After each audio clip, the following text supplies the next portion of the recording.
안녕하세요. 연금이야기 차경수 작가입니다. 주택 임대 월세 40만 원만 받아도 건강보험 피부양자에서 탈락할 수 있습니다.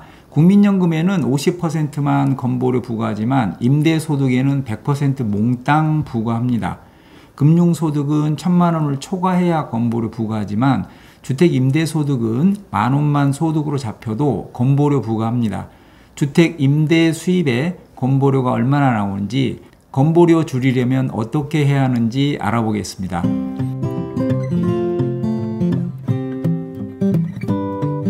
주택 임대소득 10,000원만 잡혀도 건강보험 피부양자에서 탈락합니다.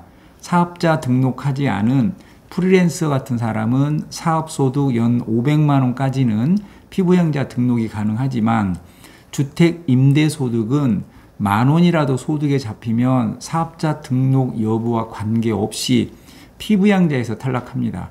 예를 들어 주택 임대 수입 월 40만 원 받는다면 1주택자는 아예 세금이 없습니다. 2주택자는 월세 수입은 잡힙니다. 주택 임대 소득이 10,000원이라도 잡히면 피부양자 탈락하니까 다른 소득이 없어도 피부양자에서 탈락합니다. 주택 임대사업 등록자라면 연 1,000만 원까지는 소득이 발생하지 않겠죠. 1,000만 원에서 60% 공제하고 나머지 400을 빼주면 딱 제로가 됩니다. 그러니까 미등록자는 연 400만 원까지 소득으로 잡히지 않고 주택 임대사업 등록자는 연 1,000만 원까지는 소득으로 잡히지 않습니다. 3주택 이상의 경우 월세와 전세 보증금까지 수입으로 잡습니다. 전세 보증금은 간주 임대료라고 해서 월세로 환산하는데 만약 전세 보증금 합계가 5억이라면 연 420만 원 정도 간주 임대료가 발생합니다. 작년까지 2.9%였는데 올해부터 3.5%로 올랐습니다. 쉽게 말해서 전세 보증금도 예금 이자만큼 수입으로 잡겠다는 건데 이 주택자까지는 아예 합산하지 않고 3주택 이상자도 3억 기본공제 해주고 나머지 보증금의 60%를 곱해서 이자율 3.5%를 곱합니다. 쉽게 말해서 전세보증금 5억이면 월세 연 420만 원 정도 잡겠다는 뜻입니다. 그러니까 1주택자는 기준시가 12억 초과하지 않는 한 월세 전세 금액과 관계없이 소득으로 잡지 않는 것이고 2주택자는 월세만 잡고 전세보증금은 잡지 않습니다. 3주택 이상자는 월세, 전세 모두 소득으로 잡습니다. 주택수는 부부 합산합니다. 다만 전용면적 40제곱미터 이하이고 기준시가 2억 이하인 소형주택은 빼줍니다. 엔드 조건입니다. 주택수는 부부 합산하지만 임대수입을 합산하는 건 아닙니다. 임대수입은 각자 산출합니다. 아내 400, 남편 400이라면 임대수입을 800으로 보지 않는다는 뜻입니다. 각자 따지니까 경비 공제하면 둘 다 소득이 발생하지 않습니다. 사례를 들어보겠습니다. 부부 합산 2주택자이고 주택 임대 수입 월 150만 원입니다. 수입이 월 150이면 연 1,800만 원이네요. 수입이 2,000만 원 이하이니까 종합과세와 분리과세 중 선택할 수 있겠죠. 종합과세가 유리한 사람도 있고 분리과세가 유리한 사람도 있습니다. 분리과세로 소득을 산출해 보겠습니다. 참고로 주택 임대 수입은 2,000만 원까지는 분리과세와 종합과세 중 선택할 수 있지만 상가 임대 수입은 10,000원만 소득으로 잡혀도 다 종합과세로 넘어갑니다. 주택 임대사업 미등록자는 임대 수입 1,800만 원에서 필요경비 50% 공제하고 200만 원 공제해주면 700만 원이 임대소득으로 잡힙니다. 임대 수입 1,800만 원은 임대 소득 700만 원으로 잡히는 거네요.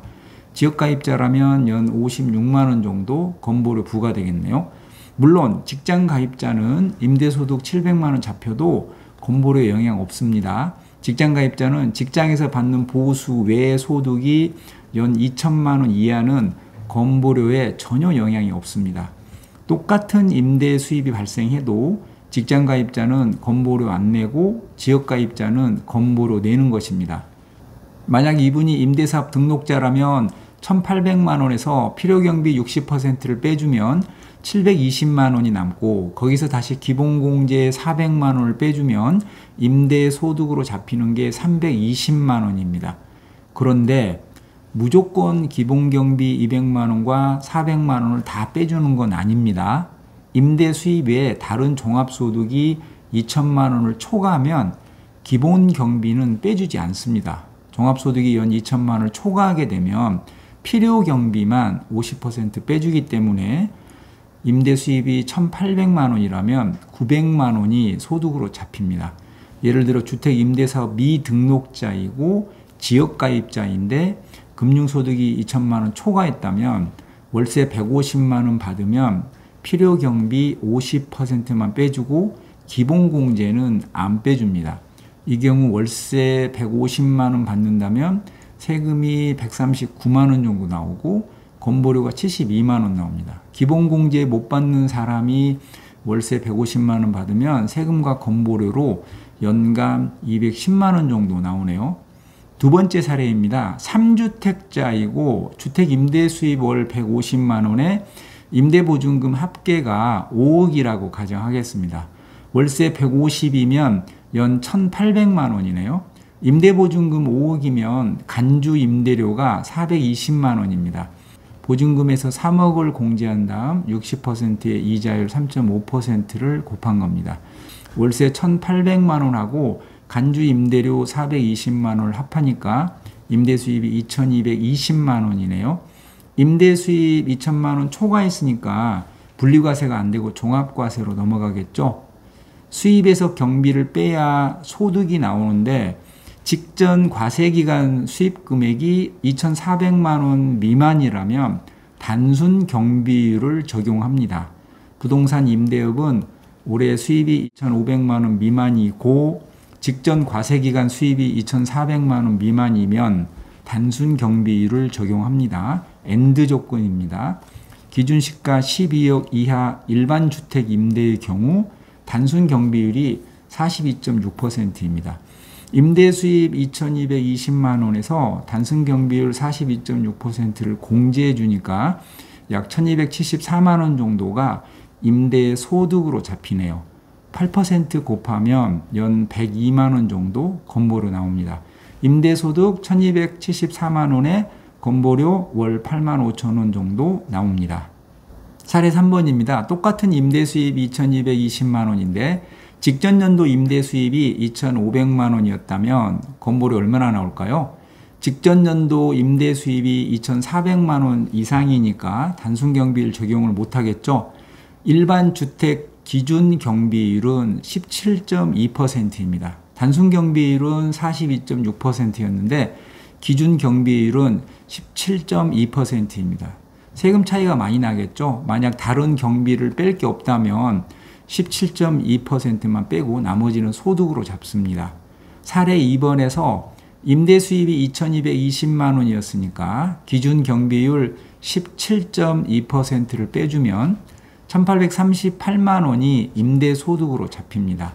임대 소득 1,838만 원이면 건보료 147만 원, 월 약 12만 원 정도 나오겠네요. 퇴직해서 지역가입자 되었는데 월세와 간주 임대료를 합해서 연간 임대 수입이 2,400만 원 이상이면 골치가 아픕니다. 이런 경우에는 무조건 월세를 많이 받으려 하지 마십시오.